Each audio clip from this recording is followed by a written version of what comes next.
Hi everyone, Sam Wenzel here from Sam's Woodland Tours, and today I thought I'd do another knife review.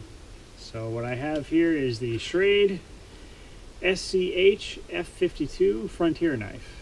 Now I've had this knife for a little over a year now, since 2017, and it's been holding up pretty well. Used it for a few outings now.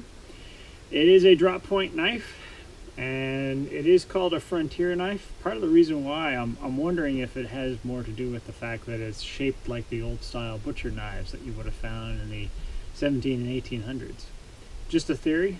I don't know if that's it for sure, but just thought since it's called frontier, it would be a handy knife to have in the frontier though.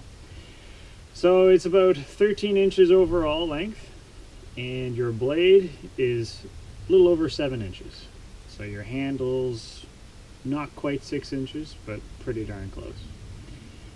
It's got that finger choil, much like a few other of the Schrade knives, which is really handy for any kind of shaving work or any kind of detail work, especially if you're working around this part of the blade. We're dealing with 1095 high carbon steel, and you've got a black textured handle here. It's I don't know if you can see it on the camera, but it's got like a little bit of a ring design. So everything about this handle is designed to make it easier to hold on to and not have it slip out of your hand, which is actually kind of nice in a knife. So we've got this textured grip, and let's see if I can say it. We've got a quillion, which is actually a cross guard, kind of like you'd find on a sword. They call it a quillion in the description here, and you've got another type of guard down here. So you're less likely to slip forward and less likely to slip back. Now some knives overlook that. So you'd have a guard here, but you don't necessarily have something to have it from slipping out of your hand this way. So that's kind of nice. So you're less likely to slide forward on the blade, but also less likely to drop it, which is great. Now, I did mention the blade. It is a full tang, as you can see. Goes all the way through. So that's pretty sturdy. It hasn't been causing any problems at all that way. The other thing in terms of grip, we've got the thumb grip up here as well. So if you're doing any downward pressure, you've got that going for you as well. One thing I like is this is another beast. So I've got another Schrade, the Leroy Bowie, but this one, as you can see, the thickness of the spine and the fact that it's a full tang, it's another chopper. Even though it's not quite as big as the Bowie I have, this is not quite a machete, but you can do a lot of chopping with this. And I mentioned before in other videos, I don't do a lot of batoning, because usually I carry a hatchet or a tomahawk with me and a folding saw. But I have done a little bit of batoning with this knife, more or less as just to see how it performs.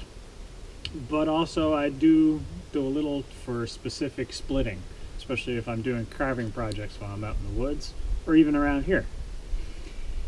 Another thing I like about this, the steel, it works great as a striker for a ferro rod, either way, so against the spine or against the blade itself. Now, one thing that comes with this package, you've got a polyester sheath, plastic guard on the inside for that sheath, but your polyester sheath, you got your belt here, and you've got a pouch. In that pouch comes with the knife. Of course, it doesn't want to come out now. You got a little ferro rod and striker, which works pretty well. And another great thing that comes with this is Schrade sends a sharpener. So you can be out in the woods, you can have your knife on your belt, and you can have a sharpener for your knife and a ferro rod all ready to go. Now, of course, I would use this with my other fire lighting stuff. I'd have this with, but that's a great handy package. Have the knife right on your hip and that ready to go. Now, included with this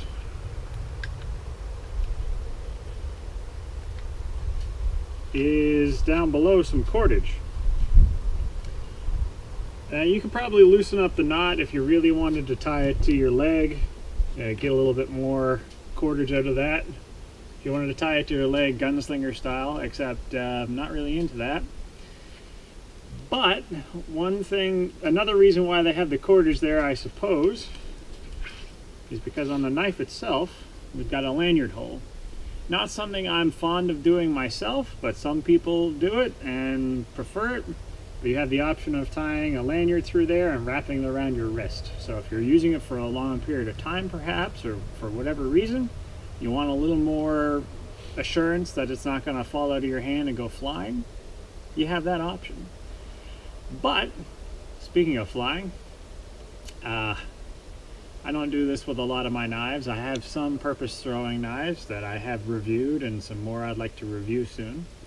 But sometimes when I get a beast like this that has the full tang blade and it's a really thick spine, and it's not like it's my only knife, but this actually works as a pretty decent throwing knife as well. Now again, not one of my usual throwing knives, so I don't throw it all that often, and there's no bushcraft application really, when it's just I have this for lighting fires, making shaving, that sort of thing.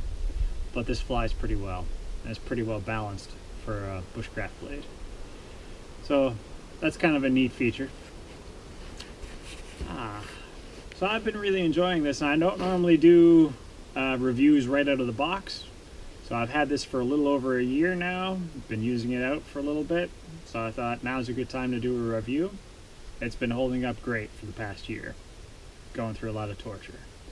So my thoughts on this is a pretty handy knife, pretty nice one to have.